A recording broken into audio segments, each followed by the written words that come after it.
मैं वो परमात्मा हूं जो आपकी आयु भी बढ़ा सकता हूं। आदरणीय गरीबदास साहिब जी ने कहा है,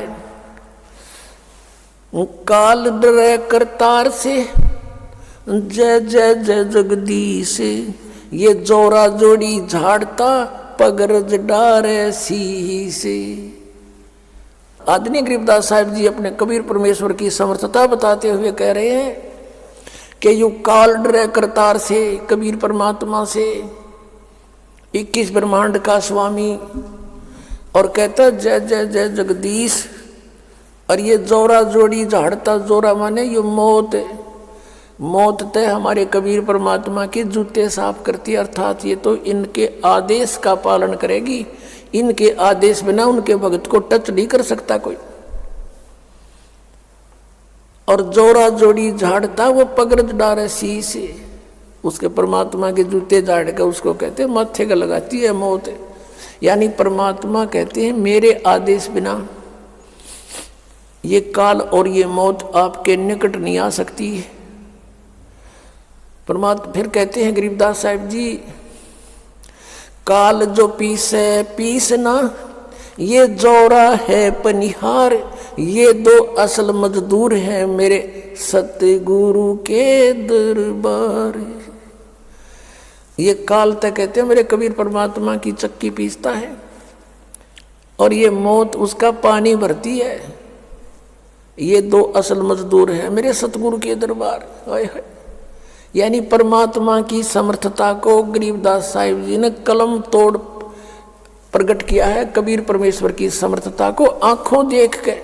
तो यदि इस ज्ञान को सुनकर किसी के ये भी समस्या उत्पन्न होती है कि भी वहाँ हमने 20 वर्ष साधना कर ली, हमने वहाँ 30 वर्ष साधना कर ली, उस साधना का क्या बनेगा? तुम तो आगरा पहुँच गए, आना था बरुआड़े, पहुँच गए उस भूत दो रहे, अब वापस आना पड़ेगा अपने, और यहाँ से मोक्ष होगा। और इस परमात्मा के सच्चे मंत्र को और अधिकारी संत से लेकर नाम लेते भी अगर आपकी मृत्यु हो जाती है, मान ले कि ऐसी स्थिति के भी हम मरीज आते हैं, हमारे भक्त कह सुनकर लाते हैं, लेकिन उनका विश्वास नहीं होता, नहीं तो परमात्मा बिल्कुल नहीं मरण दे, गारंटी देता है दास। लेकिन जितना विश्वास चाहिए, जिस आधार से परमात्मा हमें कुछ राहत दे, वो बहुत दिनों में बनता है, क्योंकि हम दूध के जले हुए हैं। हम उन नकली संतों के पास लुट पिट चुके हैं, और सतान असली पर आने पर विश्वास नहीं होता। जैसे एक बाजार में है और 9 नकली दुकान हो, धोखे कर रहे हो, और 10वीं के ऊपर कोई व्यक्ति जाता है तो उसके दिमाग में वह साइकोलॉजी रहती है कि भी माल डुप्लीकेट पाओगा, चाहे कति ओरिजिनल धर ले, विश्वास हो को नहीं, वो तो बरते पता चलेगा, उसका यूज करेंगे तब। और फिर भी उसने उपदेश ले लिया, उपदेश लेते ही भी उसकी प्राण छूट जाते हैं। मनुष्य जीवन उसको गारंटीड है, उसके तो सौभाग्य था, उसको मनुष्य जीवन तुरंत मिलेगा।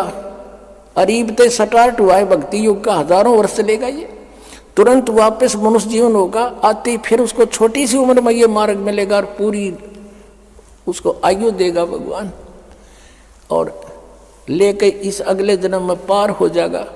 तो और यहाँ ना आता तो उसने मरना ही मरना था, और भूत भी बनना था, बिरान दुर्गति हो जानी थी। तो उससे भी उसके सब पापों का नाश करके परमात्मा तुरंत मनुष्य जीवन दिला देता है। इतने दयालु ही है भगवान, क्योंकि हम इनके बच्चे हैं, और इसने हमें यहाँ से निकालना उद्देश्य है परमात्मा का। और ये फिर ये नहीं देखता, क्योंकि इसके हाथ में कलम, इसने कोई न्यू कहने वाला नहीं, आपने क्यों ऐसे कर दिया, ये समर्थ है। धर्मदास जी ने परमेश्वर की सामर्थ्य में कहा था, निर्विकार निर्भय तू ही और सकल बेमान, ये जी साधो और सकल बेमान, सब पर तेरी साहेबी, सब पर तेरी साहेबी, तुझ पर साहेब ना, निर्विकार निर्भय तू ही। क्या कहा था कि निर्विकार निर्भय तू ही और सकल भयमान, और सब पर तेरी साहेबी, तुझ पर साहेब ना। हे परमात्मा, हे कबीर परमेश्वर जी, आपकी सबके ऊपर प्रभुता, आपके ऊपर कोई प्रभु नहीं, और जो समर्थ है उसके फिर जो चाहे कर सकता है। पुण्यात्माओं, परमात्मा का पाना बिल्कुल आसान है, इतना सिंपल वे चलते फिरते उठते बैठते लेट के किसी प्रकार भी सिमरण करना श्वास उश्वास से, या जैसे मंत्र आपके प्रथम दे रखे उसको मन में करो, मौखिक करो, बोल के करो, धीमा धीमा, या किसी दूसरा बिना नाम वाले को नहीं सुनने देना इसको। लेकिन ये विश्वास होना कि जो हम कर रहे हैं ये सही है, ये कठिन हो गया, क्योंकि नकली पंथों ने, नकली संतों ने बैठा दिया, ये काल के दूत का काम कर रहे हैं। और इसलिए दास को इतना प्रयत्न करना पड़ रहा है सच्चाई को ऊपर लाने के लिए।